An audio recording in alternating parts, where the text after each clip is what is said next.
And welcome everybody to the Huddle, KGUN9 streaming sports talk show. We come to you every week at this time. I'm KGUN9's Jason Barr, joined by Pat Paris. As always, Pat, how are you today?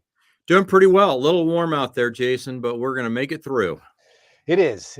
But the air conditioning is fantastic here, thankfully. It's finally working up here, yeah. We're going to talk Arizona football here today. We're in between Pac-12 football media day and University of Arizona having their local media day here in Tucson. And so who better to bring in than our special guest this week? He is Justin Spears, who is the new beat writer for Arizona football for the Arizona Daily Star. Justin, congratulations on that. Thank you. And thanks for joining us here for a minute here on the Huddle. Jason and Pat. No, thank you guys for having me. Very excited. It's going to be a very interesting season. Arizona went 5-7 a year ago. Now in year 3 under Jedd Fisch. Let's see if they can make a bowl game. For sure. That's definitely the goal this year for the team. And, already, Justin, we've had a little bit of a situation here in the offseason, and it was addressed on Media Day. And we're talking about quarterback Jayden de Laura, who came on Media Day here and read a statement. And the statement, Justin, was kind of what you thought. But then the interesting moment came a few minutes later. You were in the room when a reporter asked Jayden how he was doing. And he broke down. He got emotional and started crying. What were your thoughts being there, and what was that like seeing that situation in person? It went exactly how I thought it was going to go. And Arizona is very smart in bringing their star quarterback to Media Day because, one, you already know that Jayden de Laura is a star quarterback. And normally when you go to these type of things, you bring in your star quarterback. And Right. Jayden, this is and I should notice. time... Sorry to interrupt, Justin. I should notice. He had the situation. Of course, was he had settled a sexual assault case in civil court when he was a minor in Hawaii of second-degree sexual assault. Did write a letter of apology. Never charged in criminal court. So I should have clarified that. But go ahead. Well, and that's the thing is this news came out in May. So the sexual assaults, the alleged sexual assault, happened in 2018 after a high school football game in Honolulu. And then years later, the civil case was filed in December of 2021. Arizona, they didn't know about this civil case until September 2022. So there is a 10-month gap right there. But, there's always certain situations that happen in the legal battle, right? I mean, just because the civil case was filed in December, it doesn't mean that every member of all parties were notified until months later. I mean, these things can happen several months after the fact. So Arizona didn't know about it. Jayden de Laura didn't know about it until September of 2022. At least that's what we know. That's what we've been told. And so Arizona, they realized this is a very tough situation for everyone involved, but we looked at all the information that was available, and Jedd Fisch said it on stage, and he really hammered it. Jayden was not found guilty of anything, never pled guilty to anything, which is a very big contrast to the civil case, because in the civil complaint, it says that Jayden de Laura did plead guilty. So there's a lot more questions that need to be answered. Well, Jedd Fisch said he didn't plead guilty, and he almost kind of fixed his words. Like He didn't plead guilty or was found guilty. Like he almost corrected himself there in that way. Justin, let's hear from Jedd Fisch right now. Here's one of the sound bites, and we'll get that and have you react to it. Make decisions, or it would be unfair to make decisions based upon information we don't have. And there is no information. There won't be any information that is available under Hawaii law. Everything's sealed and expunged. So there really is nothing for us to learn. Yeah, so that's that. They found out in September. Your reaction to how Fisch handled the situation yesterday? Well, the criminal case is sealed. I can't get access to it. I can't get access to it. You guys can't get access to it. Nobody can, not even the Arizona football coaches. So they don't have access to the criminal case, but what they can go based off of is Jayden de Laura's word and also the information that they have available. Jedd Fisch comes from a strong lawyer background. He studied law at the University of Florida. He knows exactly what he's doing when it comes to this case. And I think that he's going to bat for his quarterback and giving him the benefit of the doubt here. And if Jayden de Laura can continue to stand on his innocence, then I think that's a positive sign for Arizona. But I think getting Jaden to come out months after this case or the civil case came to the news cycle, I think allowing him to speak publicly at Pac-12 Media Day is a brilliant move by Arizona, because now you can address it and you can move on from it. If you don't have your quarterback show up to Pac-12 Media Day when this is one of the biggest storylines surrounding your program, it almost looks like you have something to hide. So putting him out there, allowing him to face the music, address it, now they can move on to the football side of things, I think was smart. And if you think about the grand scheme of Pac-12 Media Day, Jaden DeLora is third-page news. Everyone's curious about the Pac-12 media rights deal, realignment. Hey, what's going on at USC? Oh, what about what's going on with primetime in Colorado? There were so many things that were going on at Pac-12 Media Day. Jaden DeLora wasn't the primary focus, but this event allowed Arizona to put Jaden DeLora on the main stage, address it, so they can move on to their season. Justin, as you said, we all kind of figured Arizona would go this way. This would be their playbook of how they would handle it, and they handle it in that way. And they'll just say, we've already talked about it from here on out. But I still don't think, and maybe you hear about it on your radio show on ESPN Radio, or you get fans coming up to you. I still don't think it addresses what most fans, the feelings that it brings up for a lot of fans who are wondering, and they have a lot of questions, and they also it doesn't really sit well with them to know that their quarterback that they're paying this money to go see is, has this suspicion or this question mark around him. Yeah.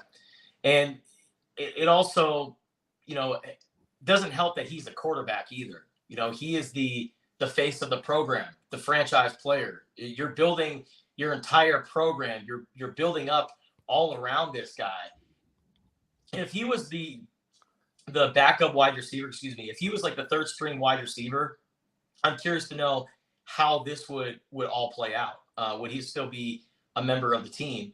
But he's the star quarterback. And, I wish I could say all players receive the same treatment, but quite frankly, they really don't. But Jaden DeLora is standing on his innocence.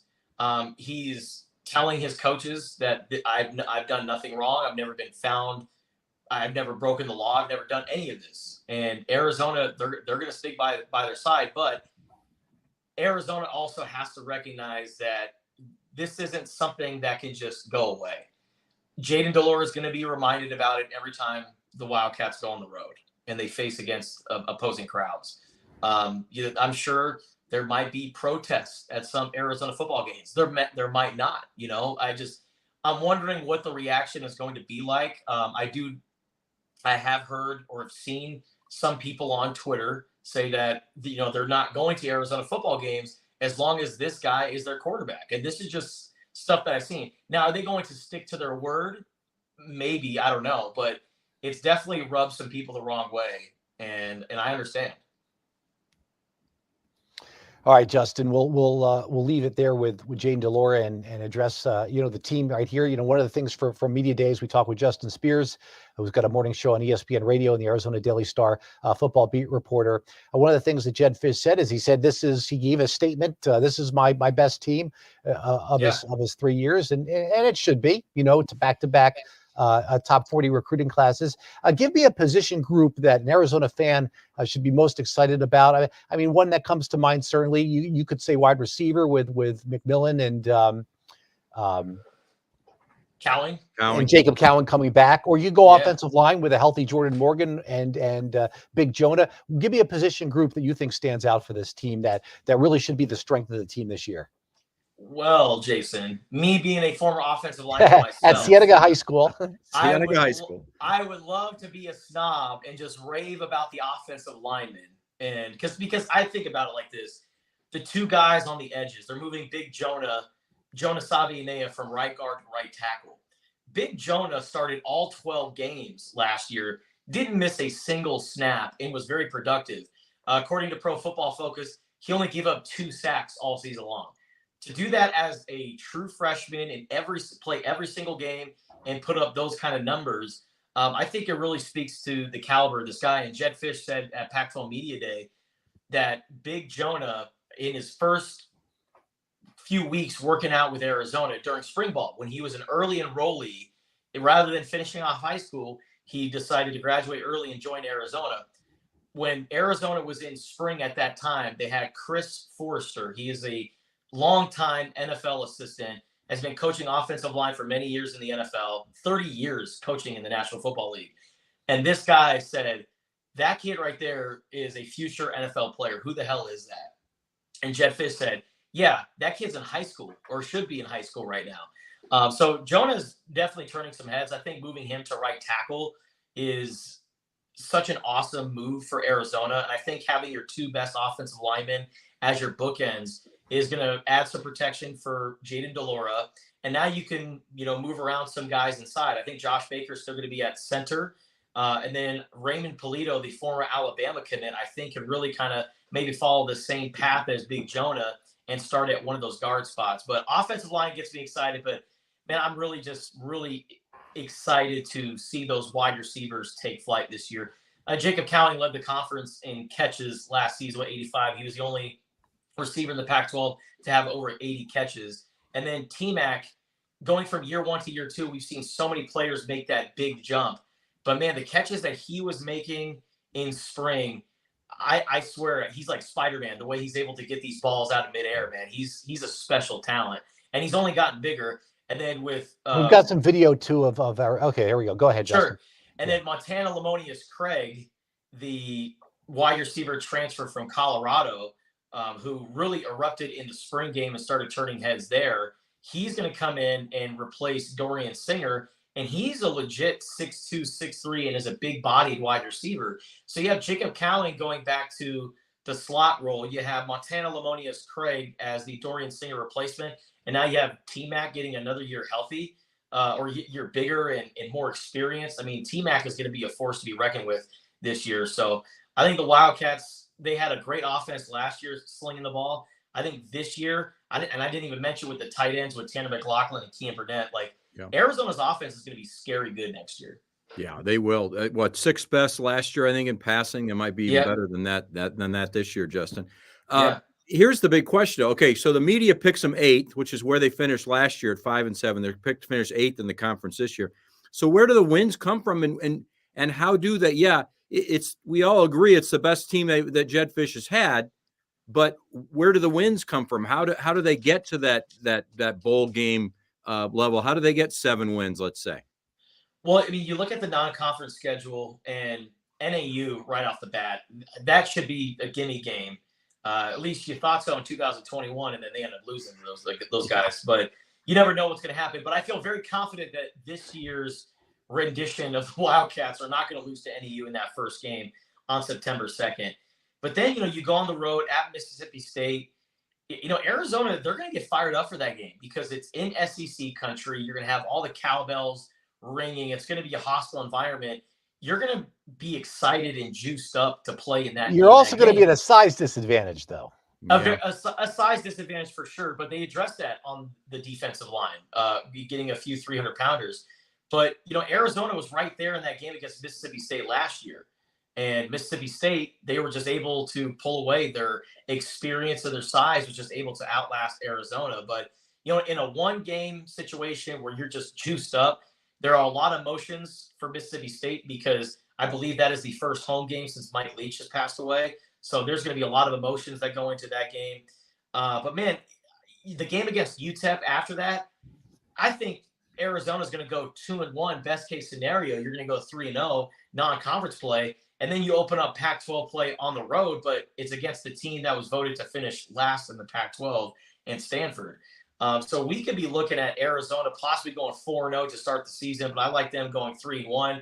It gets tough down the stretch, but, I like the Wildcats being able to, pull together a few wins in conference play. The thing about college football that's always weird and always happens in every single Arizona football season, and you guys know this, Arizona loses a game that they shouldn't have, and they always win a game that they shouldn't have. Yeah. We'll figure out what those games are. Ask Oregon about that. Yes. Yep. That's right. Yep. So we'll see. But I think, in terms of Pac-12 play, Washington's going to be a tough game at home, but it's at home. Oregon State is going to be a very tough game at home, and they're actually my dark horse to compete in the Pac-12 this year. I think Oregon State is kind of like a diet Utah. They know exactly what they're good at. They play to it. They're going to punch you in the mouth and run the football. And they have a pretty decent quarterback now in DJ Uiagalelei, the guy from Clemson. So I really like I don't know. Ask Clemson fans how decent he is. But for Clemson, hey, Justin, let me ask you Oregon about State, the defense here. We got I think Jed Fish said for the first time in 8 years, the defensive coordinator is returning. Is that correct? They really had a different defensive coordinator for 8 straight years. So I went back. Fact check that for me, and then we want to get to. I want to get to Johnny Nansen, but first fact check that for me. I had to make sure because I was like, wait a second. I know they've had a cycle of DCs in the past, like Marcel Yates, then to Chuck Cecil, then to Paul Rhodes, and then to Don Brown, and now Johnny Nansen. There's been a cycle of defensive coordinators for sure, but Marcel Yates being the returning defensive coordinator, he was a DC under Rich Rodriguez. Right. And then when Kevin Sumlin was hired, Kevin Sumlin retained him as defensive coordinator. So yes, but he was fired halfway through the year, though, wasn't he? No. Marcel Yates was always on staff because remember. No. I think in his first year he was fired halfway through the year. If not with Kevin Sumlin. With Kevin Sumlin, what I'm saying is he was a defensive coordinator for Rich Rodriguez. Right. Rich Rodriguez was fired. Right. And then Kevin Sumlin was hired, and he kept Marcel Yates on as DC. Did he was Yates retained. Just because there was a change of head coach, he was still retained as DC. No, I know that. But what I'm saying is, did Yates stay the defensive coordinator that whole season? In someone's first year? Or yes. Because Marcel Yates was fired halfway through the year. It was second season. Okay. Halfway through the second season that he got fired. So Yates was DC for full season 17 and full season 18. Is that correct? Yes. Okay. So then Jed Fish needs to be fact checked on that. Yes. And I made sure that was corrected in my story. Okay. All right. So now we do have a returning defensive coordinator with the same head coach. That's probably what Jed Fish would say. Yes. We haven't had a returning defense coordinator with the same head coach in 8 years. Okay, fine. That's fair. Yeah. But is this the defensive coordinator you want returning? I mean, I would love to have had Brown back. The defense was good a couple of years ago. Last year, the defense took a step back. It was just masked a little bit by how well the offense did. What gives you confidence that this defense is going to be better than last year's? You mentioned a couple of 300-pounders on the line. Well, what gives you confidence this defense is going to be better? Well, I think the fact that they improved in the takeaway category, albeit they were last in interceptions. So they improved in the takeaway category by forcing fumbles and getting after it there and creating turnovers. That's when they were able to pull out the turnover sword that Johnny Nansen introduced to the defense. So they improved in the takeaway category, but in terms of interceptions, like I said, they still ranked last in the Pac-12. And they were awful against the run. There were 3 times that they gave up over 300 yards rushing. And the one game that I think about, if Arizona could have won, that would make them bowl eligible. I go back to that Cal game on the road when Arizona had them in a vice in the first half. I mean, Arizona was going to win that game. And then Jaden Ott just runs around like a madman and torches Arizona's defense and runs all over them. And then just like that, the Golden Bears go up. Arizona's unable to win that game. If Arizona is able to stop the run this year, give their offense an opportunity, then they're going to win some games that they should have won last year, but now they're going to turn those games this year into wins. And, Jed Fish, there's a method to his madness. He said, if we're going to build up our defense, we got to get them a good offense. We want to be able to say, hey, you come to us. It's not going to be like Iowa where we're winning games 10-7. If we're going to be able to put up 30 points a game, you're going to be able to stop some opponents, and we're going to have an all-around product. That's what he did. He built up the offense, sold it to the defensive players in the portal this year, and that's how they were able to get the guys like Justin Flo and others. Yeah, you mentioned earlier, you look by unit, who's the best unit. You've got offensive line, you've got wide receiving core, but probably the most improved unit has to be that defensive front with the 300-pounders. Yeah, those big guys that they got out of the portal, Tyler Manoa, Sio Nafoa Gatotoa. I think that's how you pronounce the last name. Just go with it. Let's just go with Big Sio out of Indiana, and then Bill Norton out of Georgia. Bill is 6'6", 330 pounds. And, you look at his history at Georgia and you say, well, he's big, but he didn't really play at Georgia. But I give him the benefit of the doubt here because it's kind of like Alabama wide receivers or Alabama running backs. It's like, are you really fifth string because you're not that good, or are you fifth string because the four guys in front of you are all defensive players? The guy played defensive line at the University of Georgia. They've been a factory producing defensive line into the NFL over the last few years. So I'm hopeful Bill Norton can come in and wreak havoc. But the thing about those 300-pounders is that they don't have to make plays that show up on the box score. You just got to be gap fillers. You got to be able to plug the lanes, wreak havoc, plug up some holes, and allow Jacob Manu and Justin Flo and these other playmakers to come in and make those plays. And if they do that, then Arizona, I'm not going to say they're going to be world beaters here on defense, but at least you're able to get off the field on every other third down. Yeah, let's hope.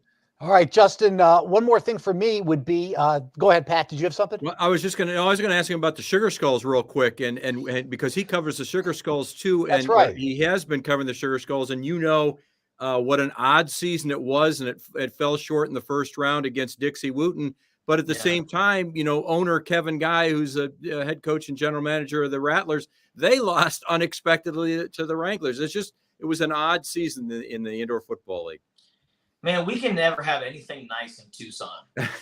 We can never have anything nice because the Rattlers game was the day before and they lost. So I'm texting with Ollie Farhang, my co-host on ESPN Tucson, who's also part owner of the Sugar Skulls. And I'm like, man, Tucson might be able to host a Western Conference championship. That never happens. And we were kind of counting our chickens before they hatched.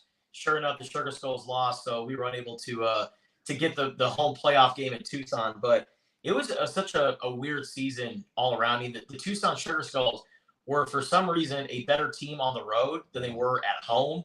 I don't know why that was. Curtis Chin, the head coach, said, for some reason, the guys they get juiced up at home and they play just a little too fired up. And when they're on the road, they're more relaxed. They stick to their assignments. So it was an up and down year for the Tucson Sugar Skulls. I'm hopeful that some of these guys come back because Sugar Skulls have a really good team. And I think if they can have their foundation of guys and then continue to build for next year, look out for the Sugar Skulls in 2024. How do you account for such a big crowd in that home finale? Did people just, compared to some of the other games, air conditioning or people coming around to the team or a little bit of both? How do you? I think a little bit of both. Yeah. I think honestly, it's, people are looking for stuff to do in Tucson, and over the years, people go to IFL football games and then they realize, man, this is so cool. Like, we had such a good time. Yeah, let's go back to the Tucson Sugar Skulls game. And I think people also found the cheat code. You always buy your tickets at the TCC box office. Never get them online because there are just ridiculous fees where the tickets are so expensive if you buy them online. But if you go to the box office, you avoid all those fees and you're like, wow, this game's actually pretty reasonable to go to. I can take my entire family. And also the Sugar Skulls all year long, every single game always had a really cool giveaway. So you're giving the fans a little present. You're giving them something when they come to the game, and then they actually sit through the game. They're like, man, this is a really cool product. I'll definitely be back later on the season. Yeah. So those tickets are only about $15 if you just go to the box office and get them. You're right. Saying. They're cheap. And the giveaways K-Gun gave away 4 different giveaways this year. So yeah, there you go. Yeah, man. All right, Justin, thank you so much. Congrats again on your new role with the Arizona Daily Star. We'll see you at Local Media Day on Tuesday. And of course, yes, what time are you on with Ali in the morning now? Ali and I, we are on from 7 to 9 a.m. on ESPN Tucson, 1490 a.m., or you can check out the Spears and Ali podcast.